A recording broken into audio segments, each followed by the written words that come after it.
15 years na kami nakatira dito at may tax declaration na kami.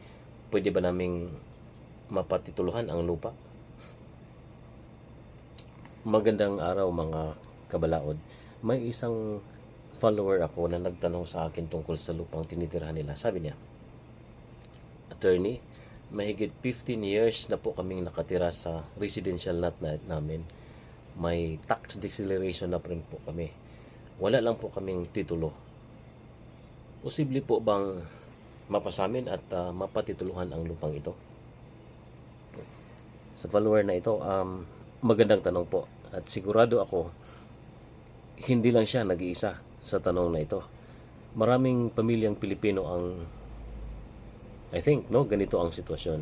10 taon, 15 taon, 20 taon, minsan ilang henerasyon na po ang nakatira sa isang lupa. May bahay na, may tax declaration, nagbabayad ng real property tax. Pero kapag tinanong natin, may titulo ba kayo? Ang sagot, wala po, attorney. Kaya ang tanong ngayon, kung 15 years na kayong nakatira sa lupa at may tax declaration na kayo, pwede na ba ninyong mapatituluhan ito?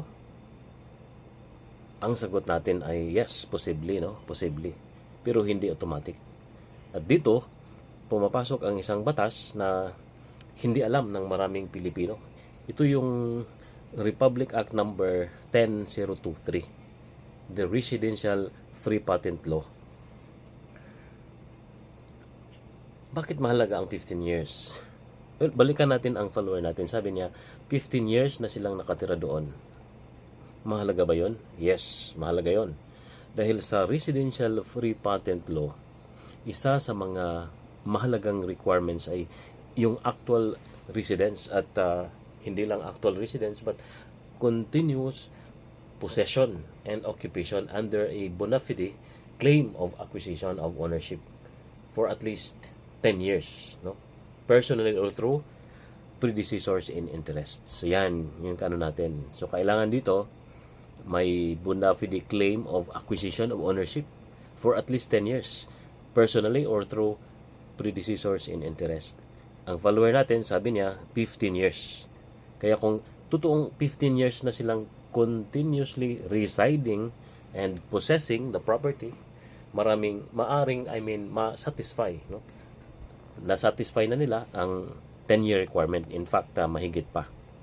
At hindi lamang sariling possession, ang maaring maging relevant. Sa appropriate circumstances, kinikilala ng batas ang possession through predecessor in interest. Meaning, so hindi lang ikaw yung talaga nakatira doon, kundi nagiging mana mo ito, nagiging galing ito sa iyong mga parents, etc. Okay? Pero tandaan, hindi dahil 15 years ka na nakatira doon, automatic na may karapatan ka ng magkatitulo. Kailangan pa nating tingnan ang ibang requirements o qualifications. Okay? Sabi niya, may tax declaration sila. Malakas ba yan? Dahil yan ang sabi ng ating follower. Sabi niya, attorney, may tax declaration na po kami. Magandang dokumento ba yan? Yes, relevant evidence yon. Pero gusto kong linawin ito dahil maraming nakakamali. Ang tax declaration ay hindi titulo. Okay?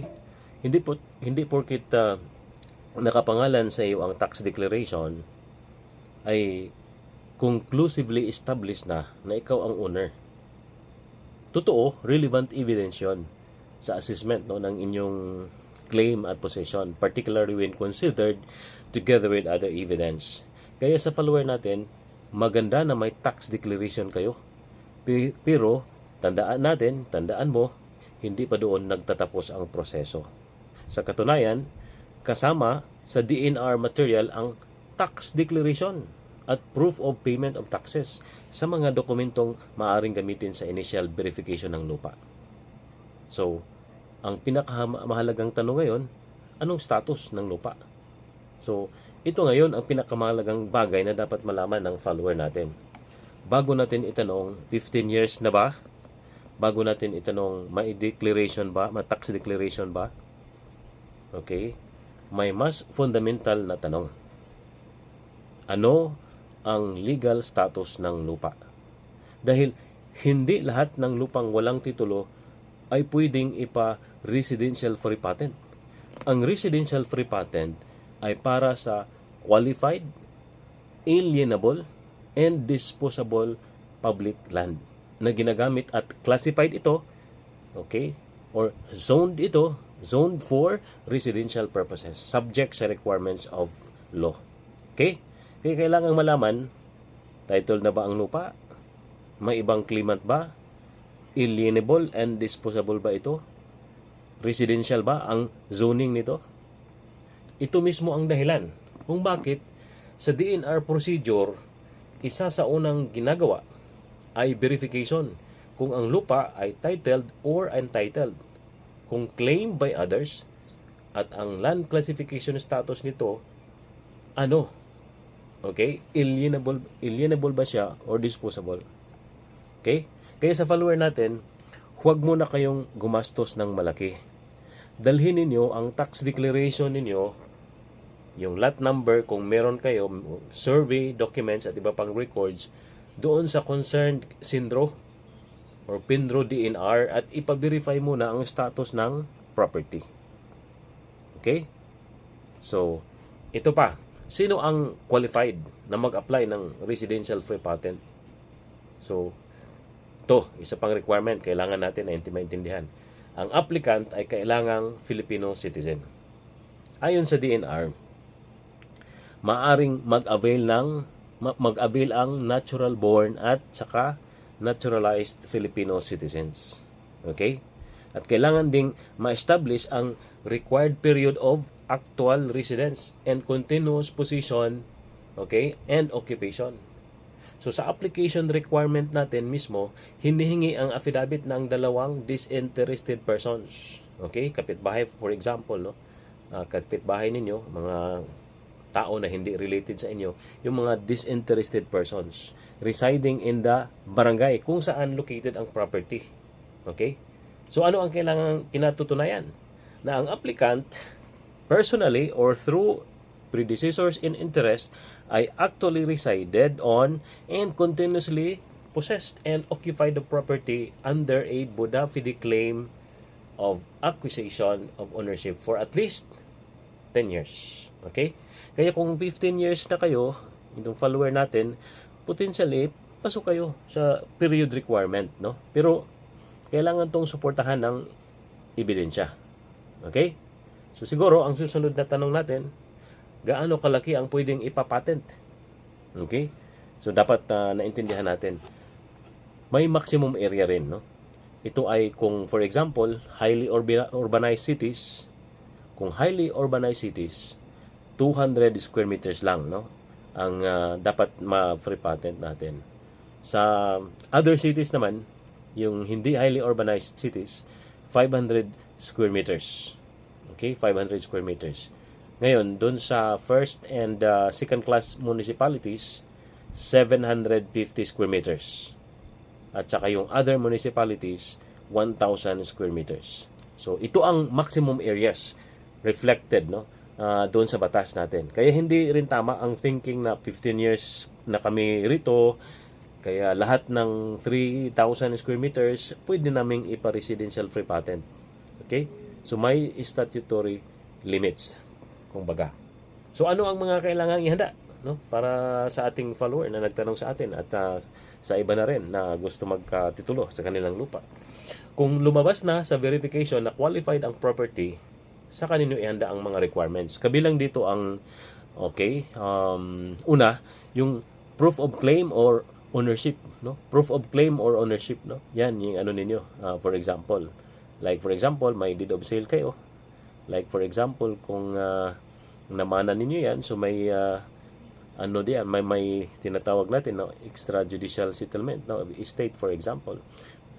Ano pa, yung mga proof of claim or ownership natin. Now ngayon, ano pa, no, certified true copy ng approved survey plan o yung tinatawag na cadastral maps, no. Next, yung technical description, basic naman yan, no. Ano pa, yung sinasabi natin kanina, no, na affidavit of two disinterested persons, no, kailangan meron yon. Ano pa, Certification, pumunta din kayo sa RTC, no? Certification mula sa RTC na walang pending land registration case involving the property. Okay? Ano pa ang dapat ihanda? Yung LGU certification na residential ang zoning ng property ninyo, no? Okay? Next one is yung SINDRO certification tungkol sa alienable and disposable status ng property. Ano pa ang ihanda? Of course, yung government issued IDs ninyo, ihanda ninyo. Ano pa?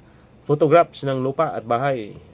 Preferably yung tinatawag na geotag, no? Geotag photographs ng bahay at lupa.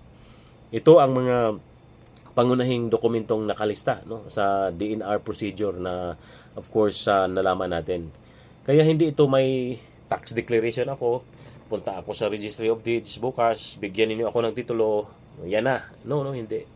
Hindi ganoon. May proseso. Okay? So, paano ang process? Kapag na-isumite na ang complete application, may gagawin, no, na investigation ang DNR. May inspection sila at gagawa sila ng investigation report. And then, they will issue notices, no? And then, they will post, no? May posting yan. At saka may review sa SINDRO, no? At PENRO. So, kapag ganun, approve na, after that, ang patent, ito ay ipadala nila sa Registry of Deeds. At doon kunin ang corresponding title pagkatapos ng registration process. So, ibig sabihin, ang residential free patent ay isang administrative process para magkaroon ng legal title. Hindi shortcut para angkinin ang lupa ng ibang tao. Okay? So, yan yung ano natin. Okay? So, important ito na malaman natin. Ito ang gusto kong idiin. Kung may existing title sa pangalan ng ibang tao, okay, huwag ninyong isipin na residential free patent ang paraan para maagaw yun. Dahil 15 years na kayong nakatira, no? That's not it, no? Kung ang inyong possession ay dahil lamang pinatira kayo ng may-ari, ay ibang legal issue yon. Okay? Kung may heirs na nagki-claim, ibang issue din yon. Sa kanila yon, no? Hindi sa inyo yan. Hindi magiging sa inyo yan kasi mayroong titulo na yan eh. Kung may conflicting deed of sale, ay ibang issue din yon. Okay? Kung overlapping ang survey, ay ibang issue din yon. Okay? At kung hindi alienable and disposable public land ang property, maaaring hindi residential free patent, no, ang tamang remedy.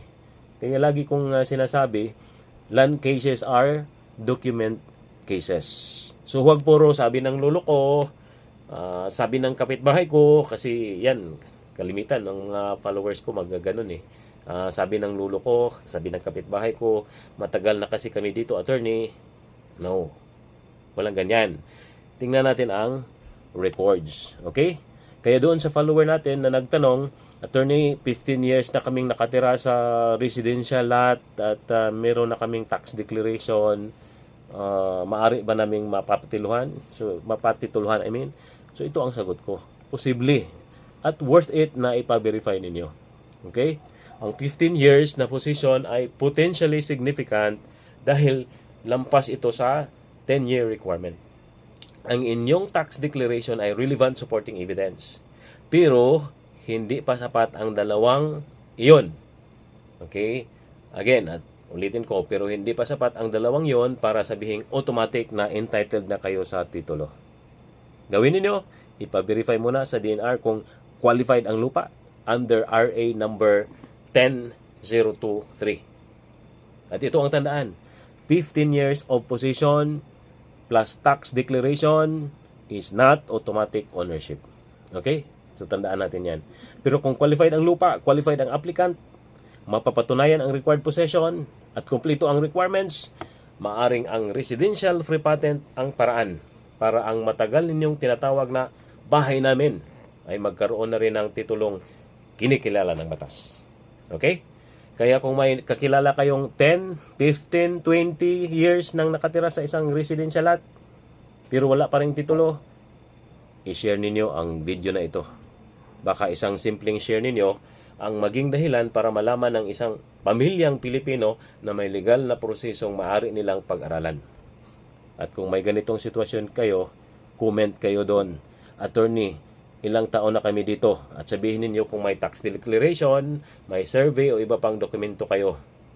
Baka ang susunod nating video ay tungkol naman sa tanong, may tax declaration ako, ibig sabihin ba akin ang lupa? Yan. So ako po si Attorney Orly Vicente Montalban.